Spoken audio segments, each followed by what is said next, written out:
Hi, this is KC from KC Boomer Tech. We talk about everything tech and fun stuff for boomers. Today I'm going to be talking about Doctor Who Season 12. So, let's get to it.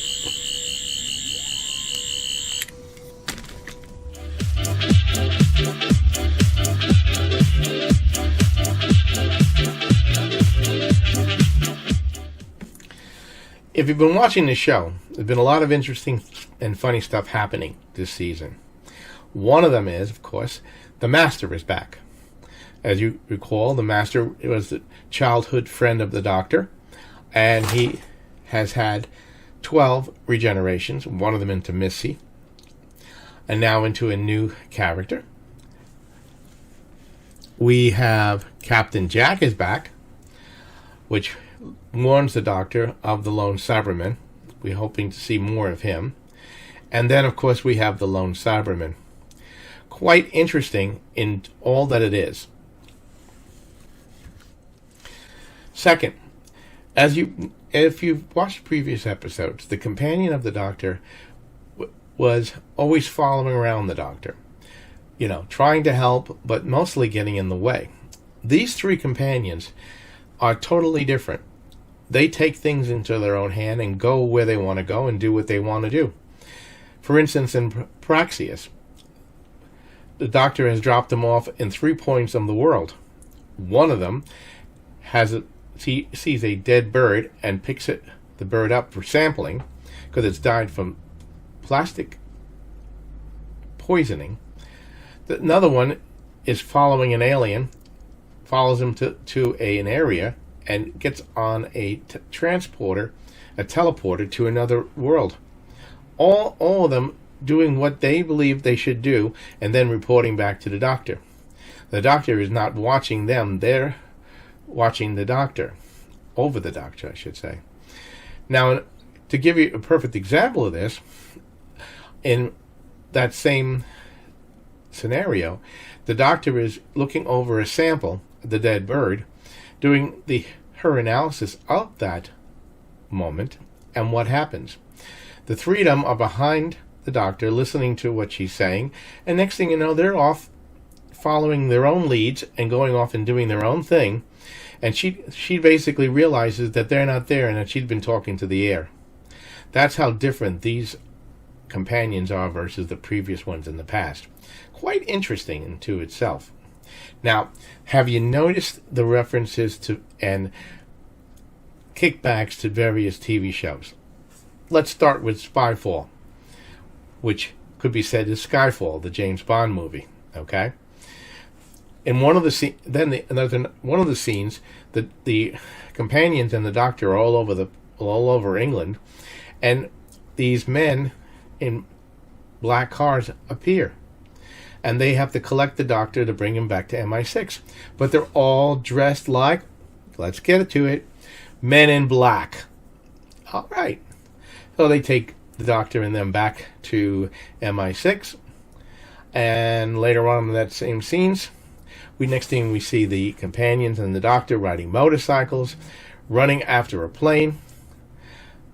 Almost a remiss of, you got it, Mission Possible Rogue Nation, to mention a few. So let's continue. Let's fast forward a moment and look at Can You Hear Me?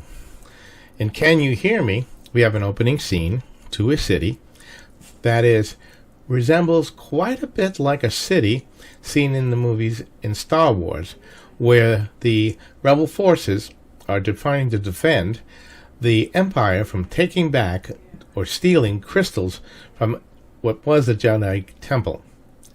They looked very, very much alike.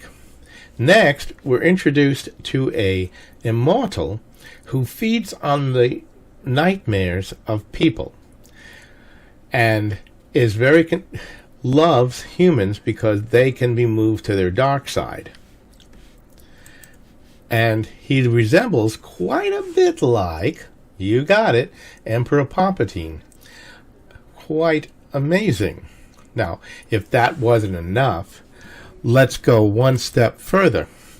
The Jodie, who plays the Doctor, is captured by this immortal and is stuck with shackles on her arms.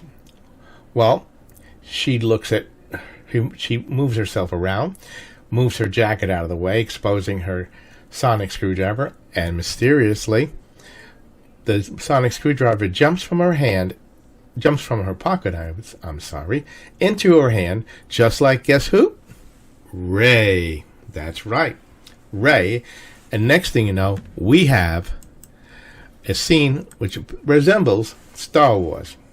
Now, let's go back a little bit further, back to the scene where they're at MI6, where everyone is looking for a male doctor.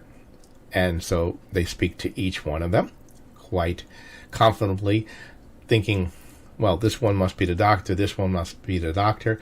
And then she goes, no, Dodie says, I am the doctor. And they say, how could this happen? And she says, catch it?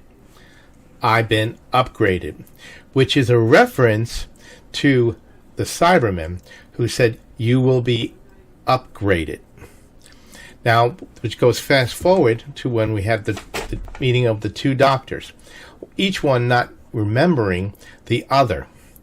Well, if you go back in the past, where the Cybermen was created, when the TARDIS broke through a barrier and ended up in an alternate universe where the Cybermen were created,